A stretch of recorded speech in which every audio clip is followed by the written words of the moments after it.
একবার একটি গ্রামে অনেক ইঁদুর বসবাস করত।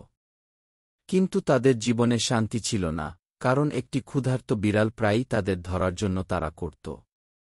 ইঁদুররা অনেক ভয়ে থাকত এবং নিজেদের নিরাপত্তার জন্য কোনো উপায় খুঁজছিল। একদিন সব ইঁদুর একত্র হয়ে একটি সভার আয়োজন করল।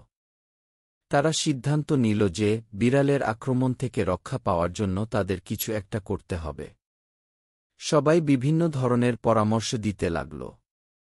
একসময় এক তরুণ ইঁদুর একটি চমৎকার পরিকল্পনার কথা বলল।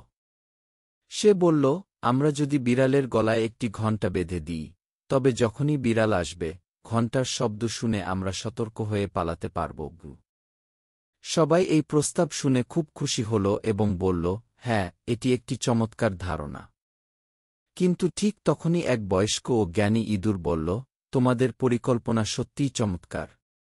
কিন্তু একটি প্রশ্ন, বিড়ালের গলায় ঘণ্টা বাঁধবে কে? সব ইঁদুর চুপ হয়ে গেল। কেউই এত বড় ঝুঁকি নেওয়ার সাহস পেল না।